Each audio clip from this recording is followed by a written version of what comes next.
Welcome inside the Northwoods Credit Union Arena. Austin Bruins, Bismarck Bobcats. Not this time. It's the Austin Bruins and Minnesota Wilderness for the second time this season. We have to go all the way back to November 20th, the last time the Bruins saw the Minnesota Wilderness. In fact, after that game, the Wilderness went on a 2-month-long hiatus that just picked up this weekend. My name is TJ Shalott, voice of the Austin Bruins. Happy to have you alongside as we kick things off with the social media pregame show. You can see everything on my right-hand side in terms of the stats of this matchup, and we're going to talk a little bit throughout the broadcast, especially how these two teams parallel each other in so many different ways, not just by the numbers, but also in team makeup in terms of players coming in and players coming out and things along those lines. For the Bruins, it's been 36 days since they last took on that Bismarck Bobcats team way back on December 12th, 2020. This is the very first game of the 2021 calendar year for the Black and Gold.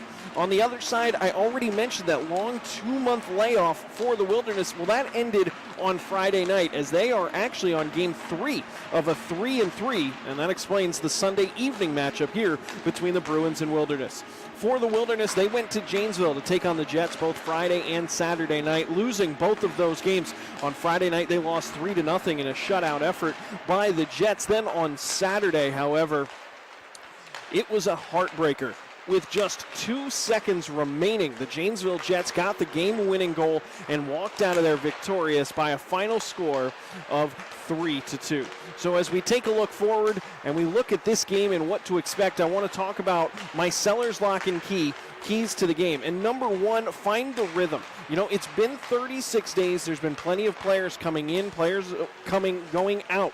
The Bruins bringing back Reggie Millette. We'll talk about him a little bit more throughout the broadcast. Garrett Dahm playing in his third game back with the Austin Bruins. Plus, you talk about players like John Lundy, who's playing in his third game with the Austin Bruins. They need to find that rhythm. You know, just getting started with the team, when you talk about guys like Dahm and Lundy, just getting their feet underneath them for 2 games and then all of a sudden, boom, 36 days off. You have to be concerned with how they mesh in.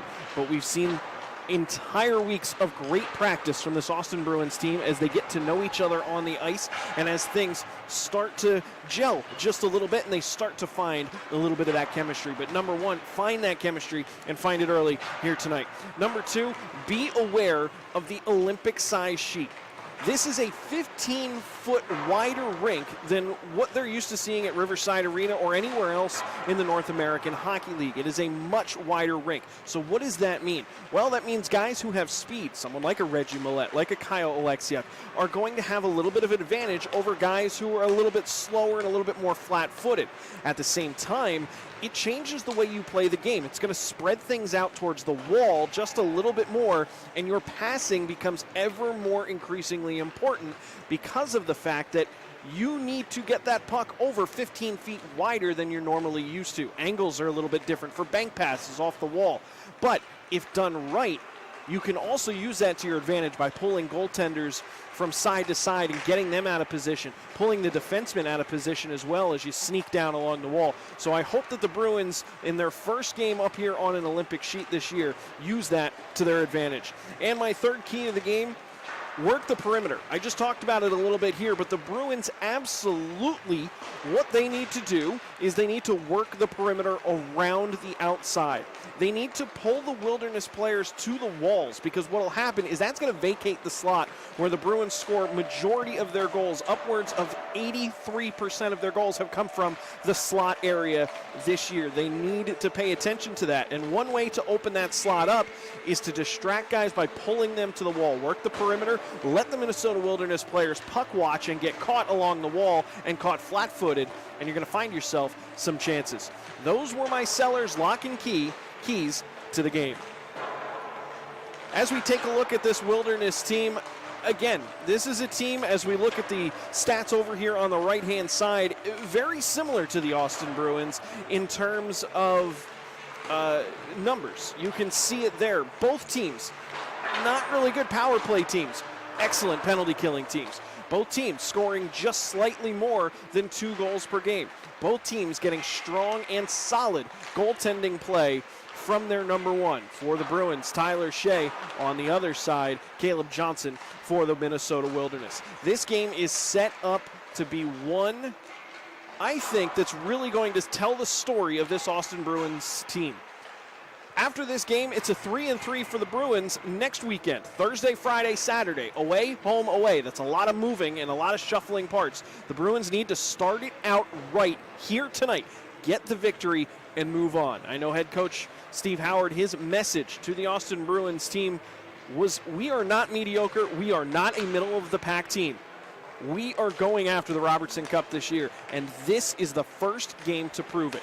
The Bruins have 11 games under their belt.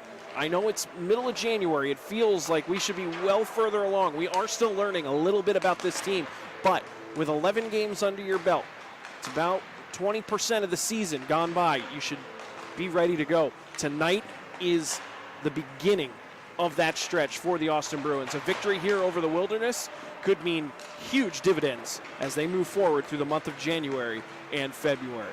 Well, we've got ourselves a good one set up here from the Northwoods Credit Union Arena, Austin Bruins, Minnesota Wilderness.